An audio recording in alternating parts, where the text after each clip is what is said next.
terkait dengan unsur objektif dan juga subjektif. Sekarang lebih mendalam lagi terkait delik ataupun bagian delik, bagian sebuah tindakan kejahatan itu meliputi yang pertama, terdapat di dalam rumusan delik. Yang kedua, penuntut umum harus mencantumkan surat dakwaan. Jadi di dalam pengadilan itu penuntut umum diwajibkan mencantumkan surat dakwaan.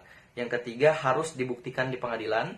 Yang keempat, apabila terbukti hakim harus membebaskan, apabila tidak terbukti hakim harus membebaskan terdakwa. Nah, jadi dalam sebuah asas hukum itu sendiri ada yang namanya in dubio pro reo, di mana di situ mengandung arti ketika hakim dalam keraguan untuk memutuskan sebuah perkara, maka hakim harus memberikan putusan yang meringankan terdakwa. Nah, jadi jika dalam suatu persidangan asasnya itu adalah in dubio pro reo gitu, seperti yang sudah saya sampaikan, bahwasannya ketika memang hakim dalam keadaan yang ragu di mana pelaku tersebut, yang pertama ada unsur kesengajaan. Jikalau pelaku melakukan sebuah kejahatannya dengan sengaja, maka klasifikasi hukumnya, klasifikasi sanksinya akan diarahkan kepada sanksi yang memang mengarah terhadap unsur yang dilakukan ataupun unsur kesengajaan tersebut. Yang kedua ada unsur kealpaan, unsur kelalaian, di mana para pelaku yang melakukannya karena kelalaian dirinya sendiri tentunya akan digolongkan terhadap sanksi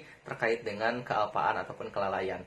Yang ketiga ada niat. Yang keempat ada maksud, yang kelima ada dengan rencana terlebih dahulu. Banyak kita dengar bersama-sama bahwasannya beberapa kejahatan yang memang terencana, beberapa pembunuhan terencana, penganiayaan berencana, maka klasifikasinya pun akan dibedakan terhadap golongan yang memang sesuai dengan sanksinya untuk tindak pidana yang memiliki unsur subjektif dengan rencana terlebih dahulu. Kemudian yang terakhir ada perasaan takut. Nah, kemudian rekan-rekan sekalian, itulah yang sedikit saya bahas yang minggu lalu terkait dengan